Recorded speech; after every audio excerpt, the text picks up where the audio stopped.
Hello, welcome to the Lions Awaken show. I am Matthew Detweiler. I'm Caleb Bavanka. And today we have a special guest with us, Marc Nuttle. Thanks for being on the show. It's an honor. Pleasure. Marc has worked in campaigns of historic presidencies such as those of Ronald Reagan and Boris Yeltsin, and for presidential candidates as diverse as Pat Robertson and Steve Forbes.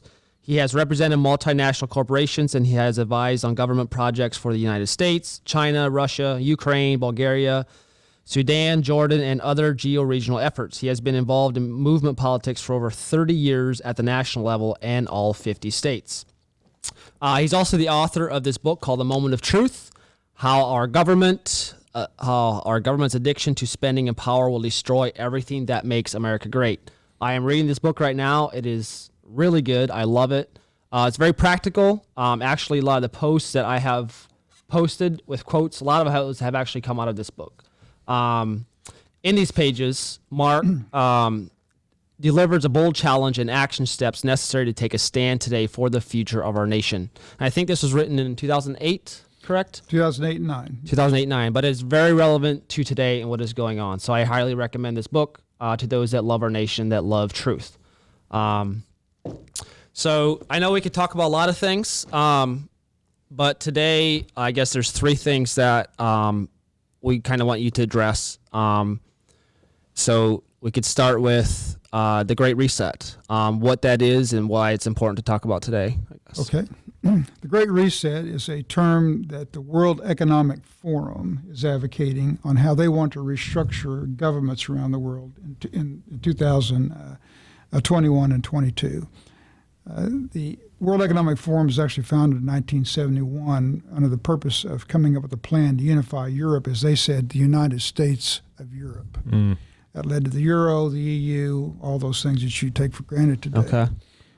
There are some things that they've achieved and some that they haven't. But basically what their plan is a coordination of all governments in the world for a one world objective. They don't call it one world government, but the coordination of all governments for an objective.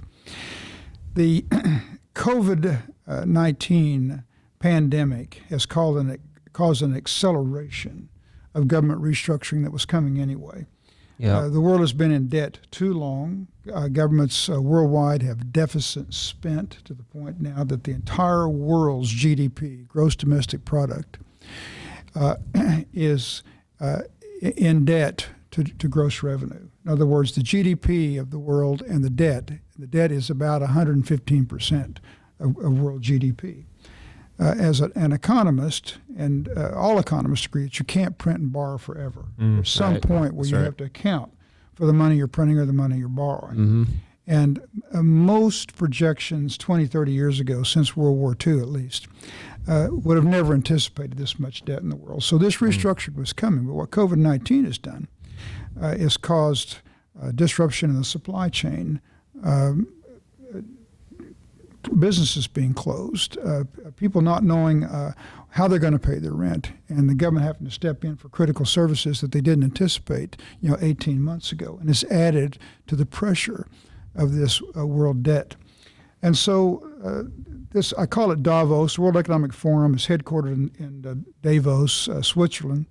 So we call it by nickname Davos, but it is a group of globalists worldwide who seek answers worldwide. They believe that anything the world uses collectively should be governed by a one world government body, i.e. the air you breathe here is the same air you breathe in China, therefore it must be regulated on a worldwide basis. Wow. The only thing they've been able to pass so far is the Law of the Sea Treaty.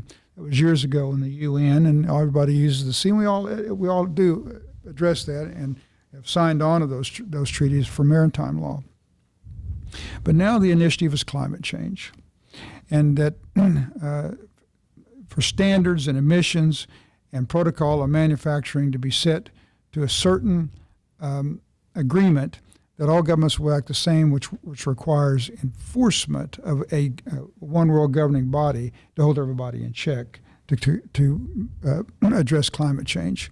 The second is world health care. And so they're using the pandemic as the example that, in fact, Bill Gates' plan that he just actually delivered on 60 Minutes about 2 weeks ago was that his idea is to establish 6,000 institutions, points around the globe in a network, if you could just see a network around the globe, of 6,000 different institutions that they do some research and things, as you said, but their main objective is to track and detect another breakout of any kind of a pandemic virus. And therefore, to enforce that would require all governments around the world adhering to the same World Health Care standard and process. So climate change, health care, and then the third that Al Gore has just announced as a subset of the Great Reset, the Great Capital Redistribution. Wow. Sounds like socialism. That sounds like, yeah. Well, it is, and it's the first step to socialism. So why? Well, because there are 193 countries represented, recognized by the UN. When you get past the G20, the group of 20, the most prosperous countries in the world, it drops off a cliff. I mean, the difference between the G7, the G20, and the next 173 countries is such a wide gap you can't even compare them. So most of the wealth in the world is in China, Europe, and the United States. Right. Above the equator, and we could talk about what that means geopolitically. But there's a lot of governments that can't afford a 6,000-point grid, the things that are necessary for climate change. And so their idea is to take the wealth of the industrialized nations and redistribute it equitably around the world, the other countries, so that they can afford the programs that they are proposing. Now, when you get this triangle of climate change, healthcare, and underwrite that with the redistribution of capital, the consequences to the structure of society is that all small and family-owned businesses are eliminated. They consider that collateral damage a necessary consequence as a worthy price to pay, because then all you've got left is big business, big government, and big labor. And complete control over the individual people. Absolutely. Now, so you guys will not be able to be entrepreneurs. You won't be able to start your own business. You won't be able to transfer it to your family because you won't be able to afford the mandates and the dictates of what government requires you to do to be part of this world organization. Now, let's put that into perspective for you real quick in your future, and then we can talk about the next two if you like. Yeah. 50% of the non-farm adult workforce in the United States works for a business of 25 employees or less. It's unique to the world, the extent of small and family-owned businesses as a percent of our economy. Those businesses also contribute 50% of the United States gross domestic product, over $10 trillion. Wow. And they create 80% of all the new jobs. So when this book was written in 2009, it predicted the downturn and the financial crisis that came in the markets in late 2008, 2009. And the new jobs that were created after that, 80% were by small and family-owned businesses. This concept of the Great Reset that the World Economic Forum is proposing will eliminate small and family-owned businesses and will decimate the United States economy and our way of life as we know it. Wow. Okay. And they've done a lot of that through the COVID thing already by getting rid of closing the small businesses and opening the big businesses. Exactly. Wow. As I said, the transition was coming anyway, but if we had time to plan for it, small businesses would have created the new jobs. They're the ones that are flexible. This is tech firms. It's also retail. But they would have adjusted to the economy. The training for the jobs, they would even have been involved in that. The last time we had a great reset in the world's economy was the Industrial Revolution at the turn of the century, starting about 1895. But you had 30 years from the late 1800s to the great crash of 1929, which was the end of that first phase, to adjust for all that. And so now what's happened is we've taken about we were into this transition, but we've taken about 10 years of what we would have had to transition and collapsed it into a year or 18 months because of COVID. Wow. And so the ability to recover now, I mean, they have said, there's as Ron Emanuel said once as mayor of Chicago, I never waste a good crisis. They see this as an opportunity to accelerate what their plan was in the first place, which is this coordinated plan of all governments for a one world objective. Yep. So Is there any opposition to that? That's the problem. That's the problem. Caleb, there isn't. No one's offering us an alternative plan. No one's talking about the dangers. Right now, and quite honestly, the church needs to step up and talk about this because let's talk about why it's not biblical. God had a plan for each one of us before we were born. Amen. Our destiny and how we're educated, what we do with our lives, and our employment is a decision between each of you individually and your Creator. Mm-hmm. Socialism interjects, interferes, and short circuits that decision-making process by telling you where you'll work or that you can't start a business, and interferes with what may have been God's plan for you. You don't need government to tell you economically what to do. The more free, the better. Yep. The more unregulated, the better. Now, we need laws. Of course. You need to be licensed. You want your food inspected. I'm not saying that there's not a role for government. But the objective and the purpose of government should be to establish what it is to make you free every day to pursue your destiny with God, not have a state plan that you must fit into. Now, let's talk about also, just as you mentioned at the beginning of this interview, that sounds like socialism. Well, it is.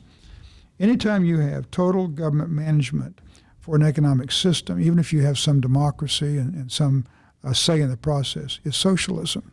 So let me make this point to you, and this is a fact that is not in dispute.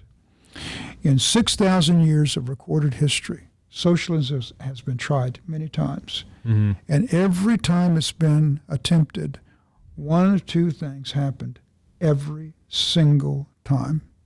It failed, collapsed, and had to be restructured into a different system, or it evolved into communism. And that's plain fact. We can look at that just from looking at history. Exactly. Wow. I think this is just such an important topic. I'm going to stay that on with this next question.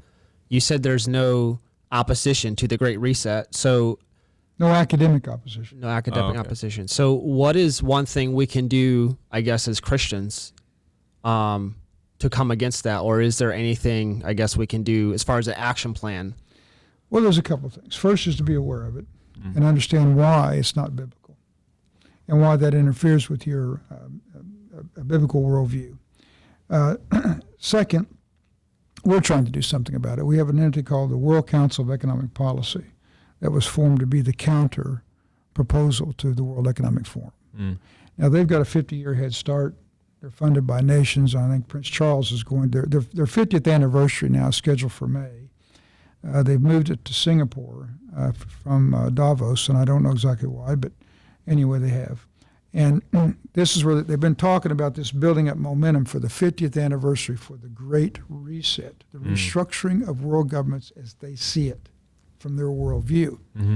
We plan to at least state not just opposition to them, but what is a proper biblical perspective for commerce in a world of freedom that would be in line with what God would have us do as we make choices with Him for our own destiny. And we'll publish that. Now, any support that you can give, and I invite you both to be participants in it, but it's the generation your age that is going to be impacted by this.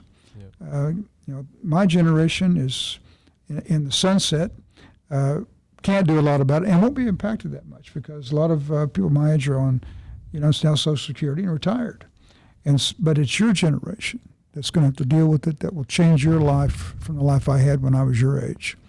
And so it's my intention to arm you with the facts that you need, and you'll decide for yourselves what you think about it and engage in the debate. That's the second thing you can do. The third thing we can do is network. You find people around the country that want to know about this, at least just hear us out, If something has never worked in 6,000 years of history, why would you try it again? And what they're telling us is, well, we didn't have enough control. We were going to double down on it. If we had more government, more power, we could do it.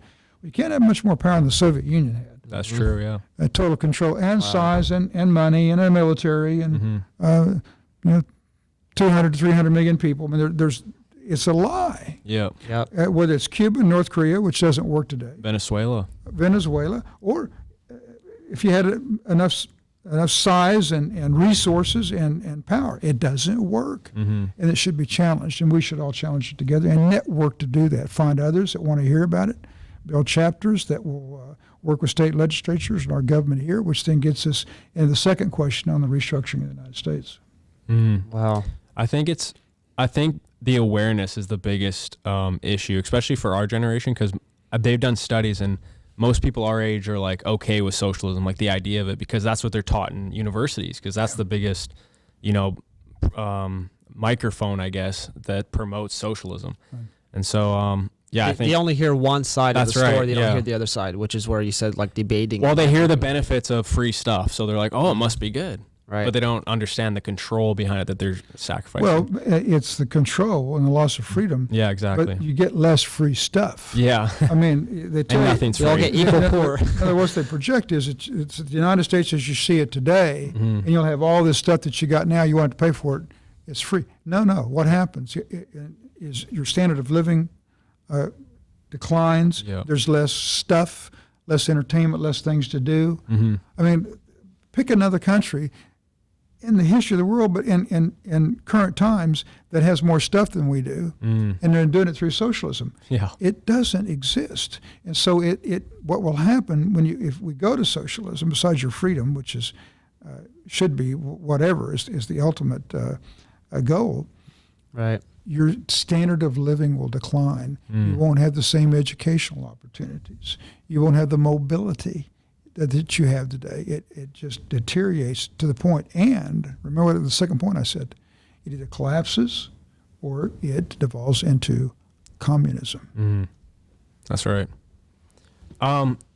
Didn't Trump speak at Davos? I think he did. He was there once. And I think he talked about, he talked more about independence of countries and sovereignty of nations and borders, and they didn't want to hear that stuff. So really the opposition is patriotic leaders of countries, in a sense. Well, oppositions would be Milton Friedman, free enterprise economists who understand that the formulas of free enterprise are based upon biblical principles. You got to have managed free enterprise. We have to take care of the poor. You have to be respectful of your business partners. You pay a fair day's wage for a fair day's work. Those are all biblical principles from the Old Testament. And if you adhere Christian principles to free enterprise, that's the best system. Freedom, fairness, and moral values.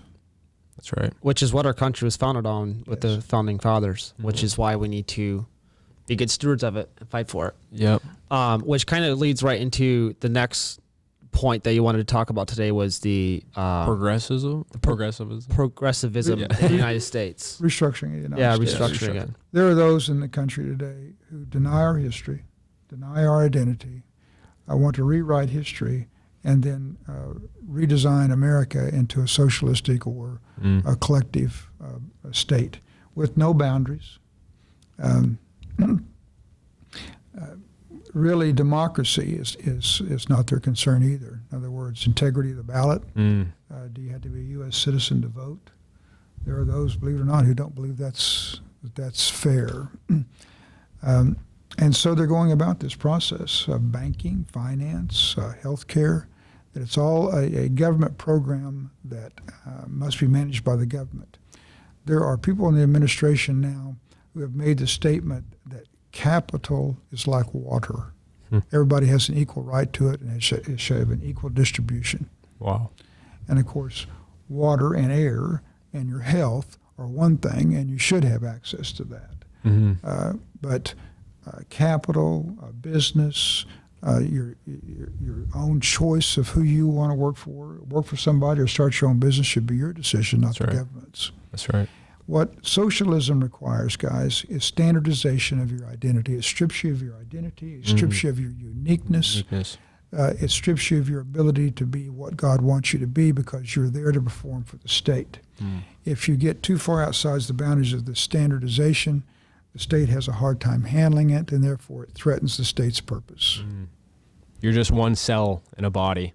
Yes. Basically, you're just a number. Yes. And the reason socialism declines into communism is because communism is totalitarianism. It takes away all freedom.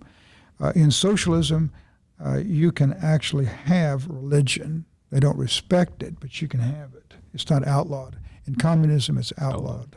God is removed from the equation. Wow. Because it's a threat to the state. He's a threat to the state. Because the state is God. No, that's right. In the sense.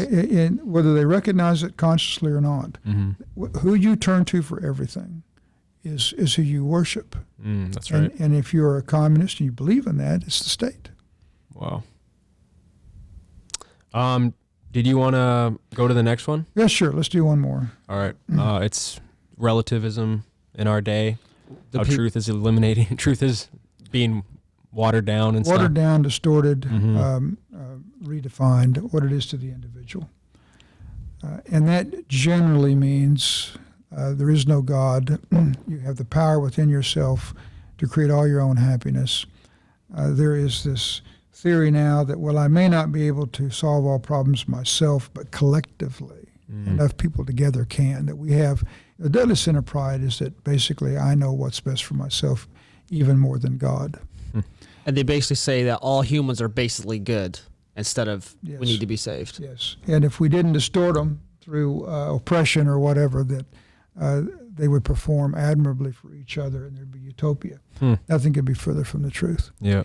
I find it interesting that they come to that conclusion and at the same time believe in evolution. That's right. Evolution is survival of the fittest. Yeah. That's right. Eat or be eaten.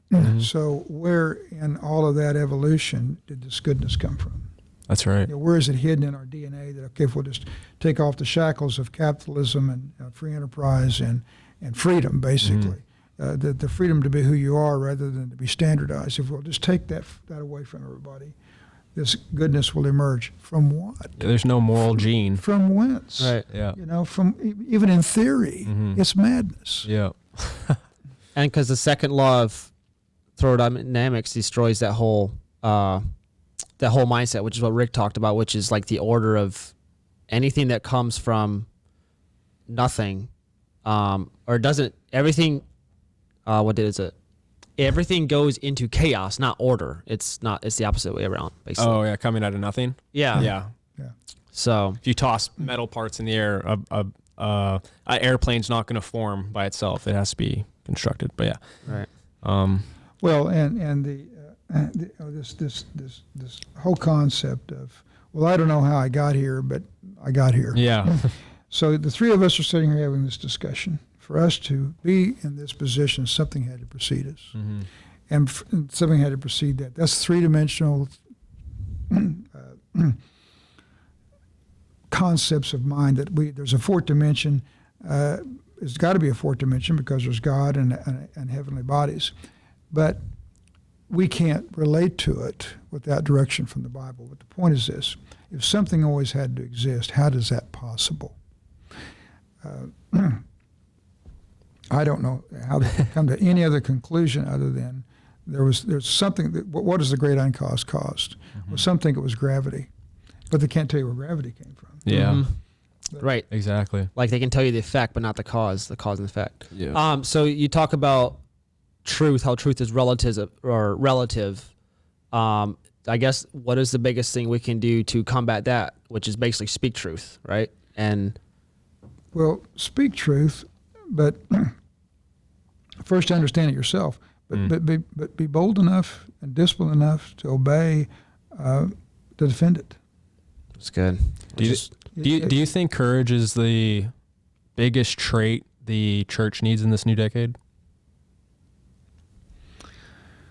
The only reason I hesitate is because, being here and at Morning Star and having worked in the Christian movement for some time, I was part of the New Right and the Christian Right movement back in the 70s. A guy named Tim LaHaye is actually where it's all started back out in California. And to the point that you just made, I'm out working for congressional candidates all over the country, and they would. This was a 76, 78 cycle, way before you guys were born. Yep. But anyway, congressional candidates would come to me and say, I got these Christians showing up out here in the office, and we don't know what to do with them. What do they want anyway? I said, well, all right. So I'd go over and talk to them, and there'd be 15, 20, sometimes 35 of them in a corner of a building that just showed up. Now, I said, well, what are you doing here? And so we'd have a little prayer session right there in his congressional office. We'd talk it out. They said, well, we're reading this guy's stuff, Tim LaHaye from California. I said, well, really? I didn't know who he was. So I called his office and said, do you have any idea? When I saw this in about 35 congressional districts, it's something's going on. Wow. This is over 30 states. And I went out to see him. He was kind enough to accept me. And I told him what was going on. He had no idea, because back then we didn't have any internet or didn't have any way to distribute it. So it's all snail mail. So he's writing a newsletter and sending it out. And I think his distribution was on like 15,000. And people were copying it and redistributing it all over the United States. And all he was doing, to your point, was speaking the truth. These are moral values. The individual is responsible for his own soul or her soul and the decisions that he or she makes in relationship to God. The family is the moral unit. Yeah. As a husband and wife and children, you make decisions on your moral values and how you want to engage in society. The city is the political unit. Paul preached to cities, not states. The city is in charge of politics and policy. The state is a collection of cities. The nation is a collection of states. That's the biblical order, and that's the way the apostles approached it. Well, and he preached it, and he just wrote this stuff, okay? So Christians are picking up on that, and he said, I think we're losing our moral values. The country's moving away from its foundings, and we're going to be eliminated as unnecessary if we don't take a stand. He just spoke the truth. And he had no idea people were using this stuff. And so we built a relationship, and I asked him then, I said, well, how many Christians do you think there are, true Christians, born-again Christians, are there in the country? And he said, I don't know, 12% maybe, 10, 12%. And he said, and I don't know how many of those are active. He said, I don't care. I mean, I don't care if I'm the last one. I'm going to speak the truth. Wow, that's courage. So the time Pat Robertson runs for president, I'm running his campaign. The New York Times does a poll because they can't figure out where the support's coming from. And that's where we found out that 33% of the United States of America citizens self-define as born-again evangelical Christians. That's still the number today. 33%. 33%. Wow. It's the largest category of cultural category of Americans other than men or women. So when we come together and speak truth, we have a big and loud voice. Absolutely. Amen. And the other thing about truth is it will carry its own weight. It's like helium in a balloon. You speak truth into a balloon, it'll float. Wow. That's right. Carry Yeah. its own like weight. that. You speak a lie into it, it'll collapse and fall and break on the floor. You don't have to do a lot for it. It'll illuminate, it will light up. And I believe that people have a built-in radar to hear it and accept it. I don't think anybody is numb to it. I think anybody can be saved. Anybody, when they hear the gospel, can react to it. Anybody can make the decision to save their souls as they see fit, or as the Holy Spirit saves them.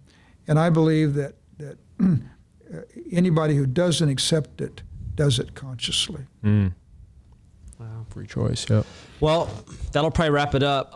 Do you want to say anything to our audience, like a website or anything they can go check out with you, or?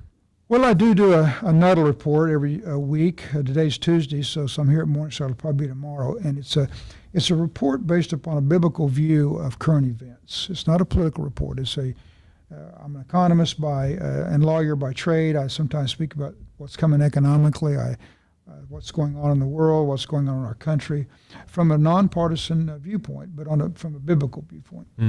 You can get that at my website, Marc Nuttle. It's marcnuttle.com. Okay. Awesome. Well, thank you for being on the show. Well, thank you. Thanks for having me. Thanks for great questions. All the right. best to you guys. Yeah. God bless you in God your bless you, journeys yeah. ahead as well. All right. Well, God bless you and God bless America.